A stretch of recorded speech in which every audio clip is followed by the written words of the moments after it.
India സഖ്യത്തിന്റെ ഭാവി എന്താകുമെന്ന കാര്യത്തിൽ ഇന്ന് നിർണായക ദിനം. കോൺഗ്രസ് വിളിച്ച യോഗത്തിൽ എത്ര പാർട്ടികൾ എത്തുമെന്നതും യോഗത്തിൽ എന്ത് തീരുമാനങ്ങൾ ഉണ്ടാകുമെന്നത് ഇന്ത്യ സഖ്യത്തിന്റെ മുന്നോട്ടുപോക്കിൽ നിർണായകമാകും. 23 പാർട്ടികൾ പങ്കെടുക്കുമെന്നാണ് AICC വക്താവ് ജയറാം രമേശ് അറിയിച്ചിട്ടുള്ളത്. ചില പാർട്ടികൾ അസൗകര്യം അറിയിച്ചിട്ടുണ്ടെന്നും അദ്ദേഹം വ്യക്തമാക്കി. 12 മണിക്ക് ദില്ലി കോൺസ്റ്റിറ്റ്യൂഷൻ ക്ലബ്ബിലാണ് യോഗം. പശ്ചിമബംഗാളിലെ തൃണമൂൽ പ്രതിസന്ധിയുടെ പശ്ചാത്തലത്തിലാണ് യോഗം വിളിച്ചിരിക്കുന്നതെങ്കിലും കോൺഗ്രസ് നിലപാടിനെതിരെ ഘടകകക്ഷികൾ രൂക്ഷമായ വിമർശനം ഉന്നയിക്കും. യോഗത്തിൽ പങ്കെടുത്ത കോൺഗ്രസിനെതിരെ രൂക്ഷമായ വിമർശനം ഉന്നയിക്കുമെന്ന് CPM വ്യക്തമാക്കിയിട്ടുണ്ട്.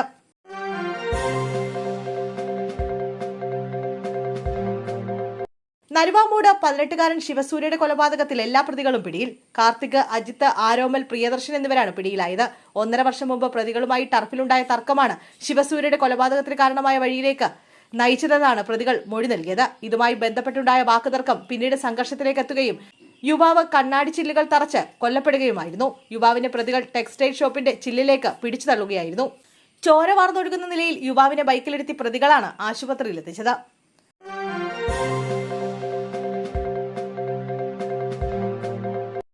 തലസ്ഥാനത്ത് പെരുമഴ. അടുത്ത 3 മണിക്കൂറിൽ സിറ്റിയിൽ ശക്തമായ മഴയും 50 കിലോമീറ്റർ വേഗതയിൽ കാറ്റും. കാലാവസ്ഥാ വകുപ്പിന്റെ ഏറ്റവും പുതിയ റഡാർ ചിത്രപ്രകാരം അടുത്ത 3 മണിക്കൂറിൽ തിരുവനന്തപുരം സിറ്റിയിൽ ശക്തമായ മഴയ്ക്കും മണിക്കൂറിൽ 50 കിലോമീറ്റർ വരെ വേഗതയിൽ ശക്തമായ കാറ്റിനും സാധ്യതയുണ്ടെന്ന് മുന്നറിയിപ്പ്.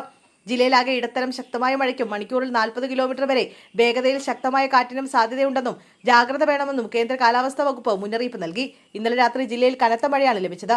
ഇന്ന് ശക്തമായ മഴ ലഭിച്ചാൽ പ്രധാന റോഡുകളിലെ വെള്ളക്കെട്ടിനും വാഹനങ്ങളിലെ കാഴ്ചമങ്ങൽ എന്നിവയ്ക്ക് സാധ്യതയുള്ളതിനാൽ ഗതാഗത കുരുക്കുണ്ടാകാമെന്ന് മുന്നറിയിപ്പിൽ പറയുന്നു.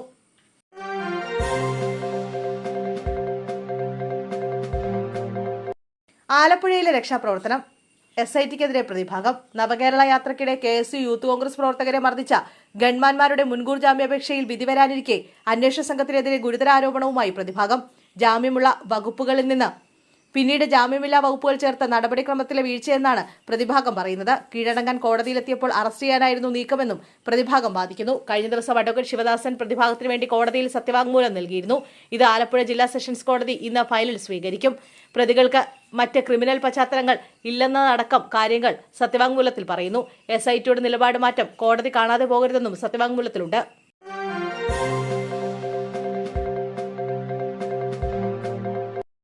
മുൻവൈരാഗ്യം. പുനൂരിൽ മധ്യവയസ്കന് വെട്ടേറ്റു. പുനൂർ കക്കട്ടുമൽ അബ്ദുൾ മജീദിനാണ് വെട്ടേറ്റത്. മുൻവൈരാഗ്യത്തെ തുടർന്നാണ് പരിചയക്കാരനായ പ്രസാദ് വെട്ടിയതെന്ന് മജീദ് പറയുന്നു. കൈമുട്ടിന് മുകളിലായി ആഴത്തിൽ മുറിവേറ്റു. ഇയാളെ കോഴിക്കോട് മെഡിക്കൽ കോളേജ് ആശുപത്രിയിൽ പ്രവേശിപ്പിച്ചു. പ്രശ്നങ്ങൾ പറഞ്ഞു തീർക്കാൻ പെരിങ്ങളം വയലിലേക്ക് പ്രതി ക്ഷണിക്കുകയും അവിടെ വെച്ച് മദ്യം നൽകുകയുമായിരുന്നു. ശേഷം വാക്കുതർക്കം ഉണ്ടാവുകയും വെട്ടുകയും ചെയ്തു എന്നാണ് പരാതി.